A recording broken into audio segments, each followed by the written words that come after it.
Okay, you're very welcome along to the second podcast, Red FM's Run with Red podcast with Colm and Chris for the Irish Examiner, Cork City Marathon 2016. How are you doing, Chris? Great, Colm, yourself? I'm not too bad. I'm in good form now, I have to say. Good reaction, actually, on our podcast from last week, I thought. 3.2 million views, I thought. That's good. Good reaction with our friends and family. Yeah. Well done. We're going to Oprah next week, is it? No. In fact, actually, somebody commented, Jean Rosamond Kennedy said, wow, I always thought Colin was much older. I wasn't quite sure how to take that. Was this a compliment?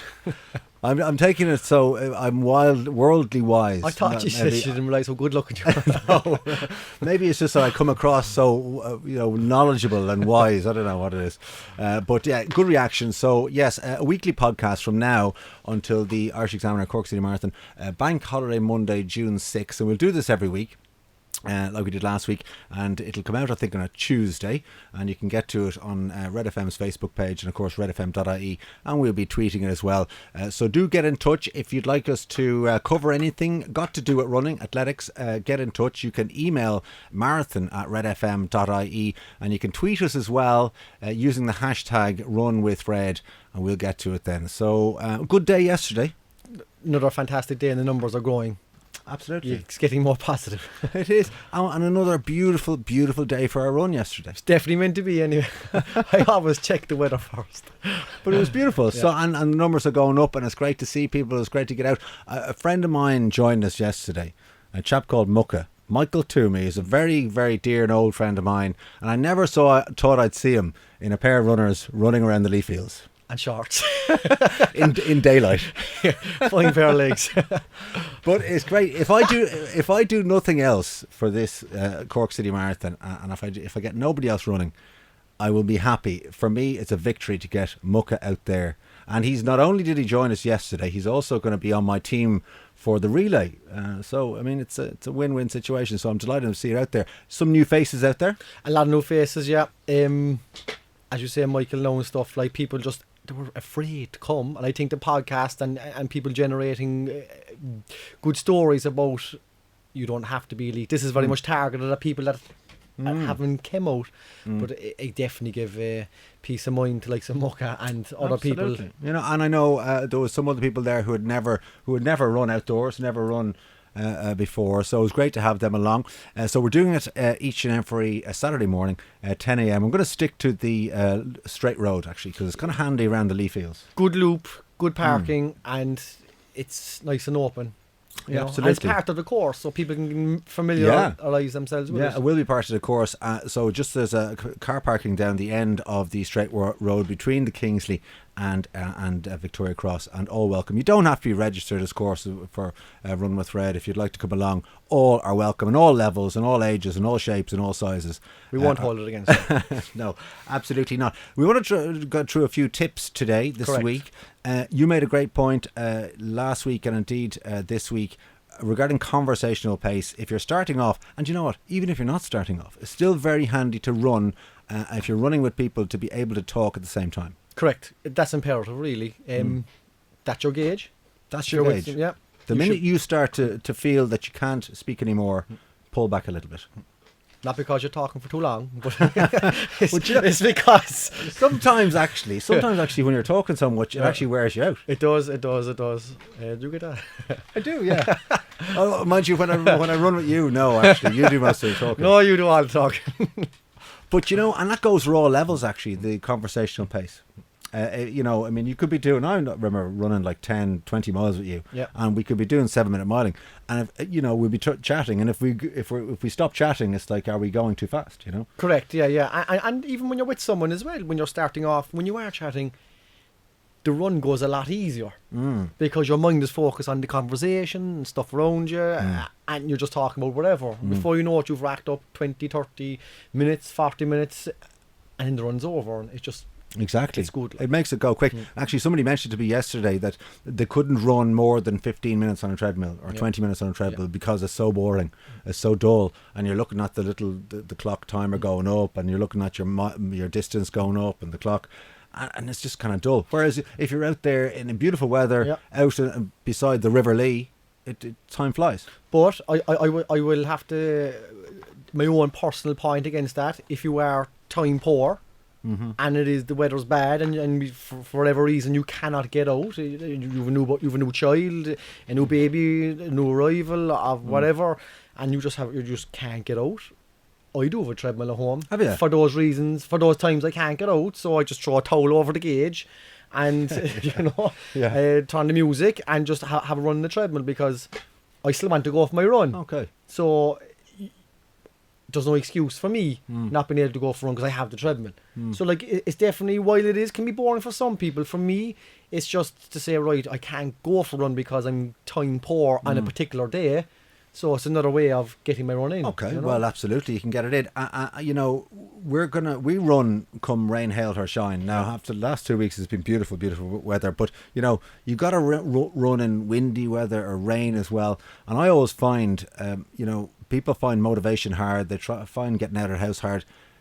You know, speaking from experience, it's the first 60 seconds.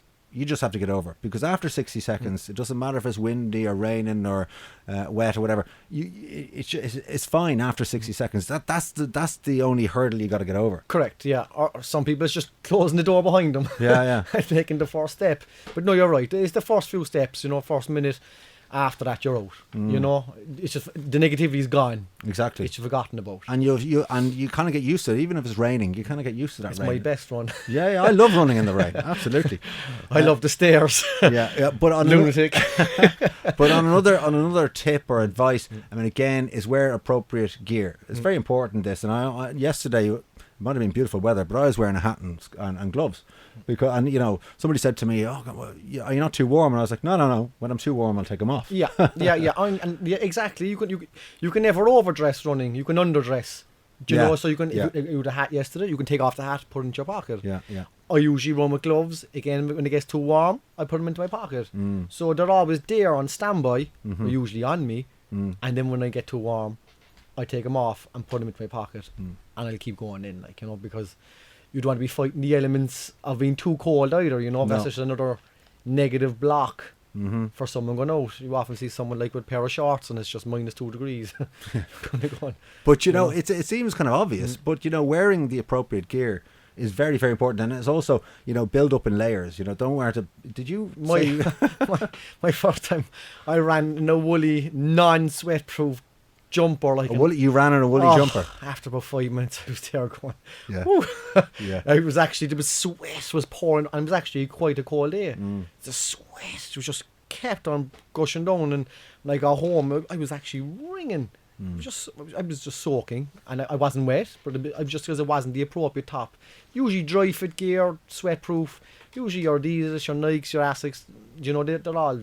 Yeah, wicked. I think they call it wicked gear, is it? Yeah, wicked. Dry fit. Yeah. Dry fit. It's quite important actually, because I mean, if you try running in a cotton t-shirt, it's going to get soaked with sweat. It's going to wear you down. It's going to chafe. It's not going to be a pleasant experience. So you know, you put a few quid in if you can afford it to get some decent gear. And they last forever. And it doesn't have to be, but it doesn't have to be really expensive gear. No. I mean, No. You know, it can be budget gear, but just it needs to be appropriate, and you can build up in layers as well. Is another good tip. You know, don't be kind of going nice and light, massive, really heavy top, because then you know you could take it off your head. So build up in layers is important. Runners as well. Lots of people. I saw somebody out there yesterday. In fact, actually, it was Mucka out there yesterday. Not naming anyone. No, it was Michael Toomey out there yesterday in a pair of Adidas shell toes. Do you know the ones? You'd see him on a kind of a rock star or a skateboarder. Yeah. It's not designed for running in. Now, I haven't spoken to him today, see is he injured, but that's the way you get injured, isn't it? Correct, not the appropriate footgear. And another problem as well I find with people is they could be wearing Nike one day and then the following week they're wearing Adidas or a different brand because the new colour of that shoe come out. I always say, if you're in a shoe and you're comfortable in it and it's the right shoe for you, don't change. Just stick with them. Yeah, you know, if it's not broken, don't fix it. You know, just so that's your shoe. You know, but obviously go to your local sport shop and get gait analysis. So you check which runner you are. There's talks about overpronate, pronate, underpronate, all this. So what cushioning you want, you know. So you need to do it. You know, any of the shops here in Cork would do it. I mean, Sean Buckley's will do it. The Edge, Common Sports, Elvery's, Welch's, formerly Mars, will all do it. And it sounds kind of fancy, but it's very important because most people are either, there's three things. Their feet are like that, their feet are like that, or their feet are flat in the middle. And so there's different runners for each type of runner, or type of way you walk, a gait, I believe they call it. Correct, yeah. So you need to get the one specific to you, and you do need to spend a few quid in it. I mean, you got to spend around about €100 on runners, because if you buy runners for 50 quid, they're not going to be good enough. You're not going to get the mileage out of them. You're not going to get, you may get injured from them. So it's worth spending a few quid on a pair of runners first. And speaking of mileage, keep your diary for them. When people send mileage, so if you run today and it's 3 miles, write it down, because you usually get about 500-600 miles out of a pair of runners. People are saying, what do you mean? Yeah. It's the starts losing its bounce and its cushion and spring. Okay. So you want to start changing them after around 500 to 600 miles. Obviously, the less you run, the longer you get out of them. Yeah. But if you're running every day, it doesn't give them a chance to recover. Okay, yeah, they do. They will kind of they will lose their potency, the runners. So yes, a good point that on keeping a training log. Keeping a training log. Because people go, well, why do I have to write it down? But you see, if you want to continue running, or indeed if you're doing any other kind of fitness, it's important to know what you have done. It's important to know what you did last week. It's important to know what you did last month. So get a little book, write it down. I mean, I keep one. My own diary, yeah. Absolutely. So I'll just write down kind of like date, location, distance, speed. If I was doing a training session, what we did in the training session, maybe with the club, you could write down the weather. You could write down, how you felt. I mean, you could and put keep it simple. You could put loads in it, but keep it simple. Absolutely. Yeah. I mean, ran 2 miles, nice weather, comfortable shoes, felt good. That's it. You could do a kind of ran 2 miles and how long it took. Bumped into Colm, went for coffee. Exactly, yeah. But so I mean, you could put in anything in there. You could. I mean, I know some people have in the training logs what they ate, what they drank, how hydrated they were. You don't need to necessarily go down all that route, but it's kind of handy to know, because then what you did, as I said, a month ago, what you did 6 months ago, and you can kind of plot out if you're trying to get fitter, or if you're trying to, maybe build up to running a marathon.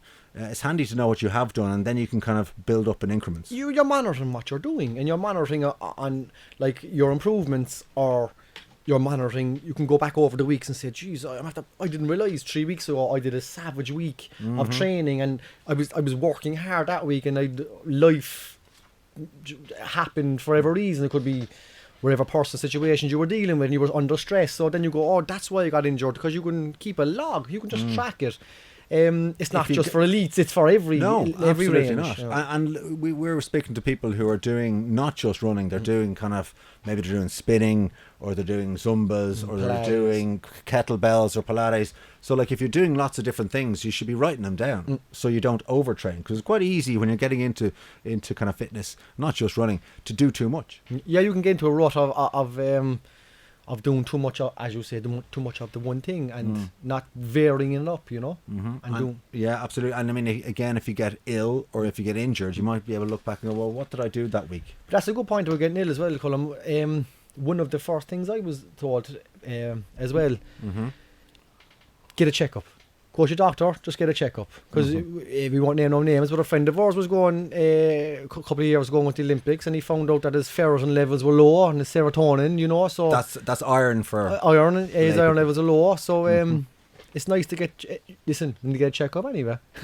You should be looking after yourself. I mean, if your window wipers went in your car, straight away you'll be getting them fixed. I mean, absolutely. You're only leasing the body, so look after it, Yeah. Get the oil change. Because lots of people only go to the doctor when they're ill. Yeah. And I mean, we're making the point here that, if you're healthy, go to the doctor and find out how healthy you are.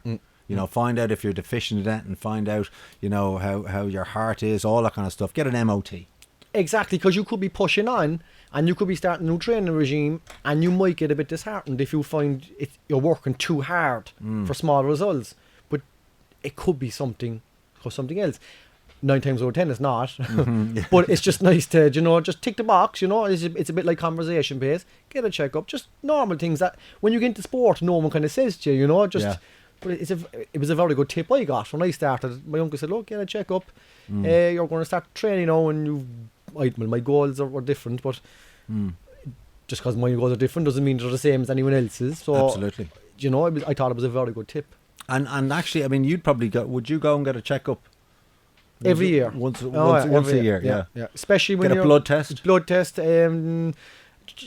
Especially when you're pushing yourself as well. Actually, the more training you do, you're probably nearly better off getting it twice, if not 3 times a year, you know, because you're pushing the body, like, you know, but that's down the line. That's for down a the lot of line, people, like, you know, but immediately anywhere, getting a checkup, it's not going to do you any harm, you know, because a lot of people don't do anything. Yeah, no, definitely, absolutely. And we have some training. Well, we have a decent training schedule on our website, redfm.ie. It's an 8-week schedule to get you around up to about the 5 mile, 8k kind of mark, which is what most of the relay is. All the legs are, yeah. Absolutely, and it's not a bad. I mean, there's lots of free training programs available online. Unless you take the shortest leg, your favourite one. The glory leg coming in at the end. That's 4.1 miles. The glory leg now is the shortest last one, the last one. Yeah, it's the last one. Because I remember when I did it first back in 2007, it was the longest one. No, it's the shortest. Is it the shortest one now? It's the shortest. Well, they are. So, time management as well. Just finally on these tips. I mean, I suppose it is. You know, running is kind of handy because you don't need to go to a gym. You don't need to go to a football match or anything like that. You can just head out and run. Lots of people have said to me before. I remember when running a lot. They'd be saying, you know, oh, you're obsessed by running, and I was like, well, I'm not obsessed necessarily, but they said, oh, you're doing loads of it. I mean, how much do you run every week? And I'm like, well, maybe 10 hours, 12 hours. And they were like, oh my God, that's loads. And I asked the question. I said, how often do you watch television, or how much television do you watch every night? And they'd say, oh, maybe 4 hours a night, 5 hours a night. Some people will watch 6 hours of television a night. Total time waste. So, like, you know, it's about time management. You know, you could pop out for a run and you'd be done and dusted, showered, and home and hosed within an hour. Yeah, no. That's actually a friend of mine, Paul Morrissey, asked me a question. One of his questions was, how do you fit in the time? Mm-hmm. So it's not about how you fit it in. It's just about time management. It's how you spread out your day. Absolutely. So it could be before you go to work, after work, your lunch break. It's all about time management. It's not that there's no such thing as time.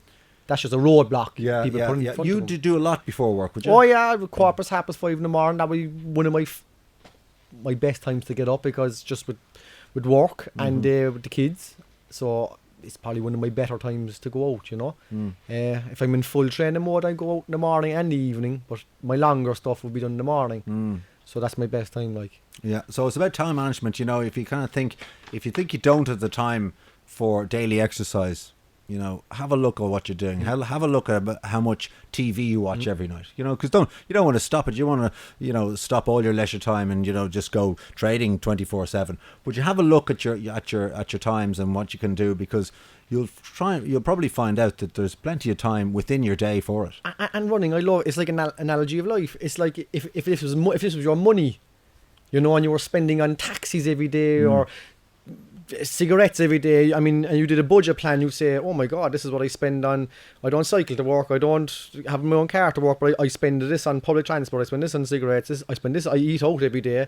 You could use the same thing for running. Yeah. Do you know what I mean? So, right, geez, I sit at home for 5 hours a night there doing nothing, you know. Could be walking the dog, I could buy a dog, you know, whatever, you know. I mean, it's just time management, like, you know. Absolutely. So, that's it for this week.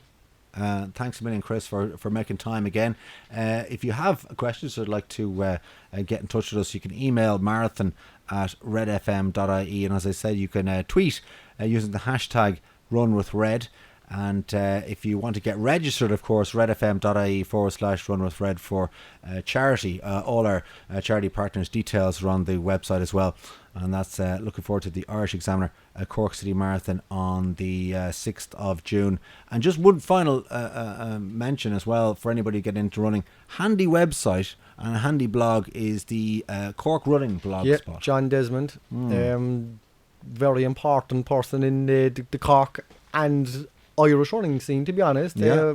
Without himself, and John Walsh as well, who writes for the Echo and Examiner. These are two unsung heroes in my own eyes. You know, they're a great access of information. John for writing up all the results and talking about previous and past athletes, and John Walsh and John Desmond, who owns the blog, about races coming up, tips and advice. Two very, in my eyes, two very, very important guys in the Irish and definitely Cork running scene, you know. Absolutely, and it's a great resource if you're getting into running and you're trying to find out what's going on, or, as I say, races that are coming up, maybe races that are cancelled, results, all that kind of stuff, profiles on athletes.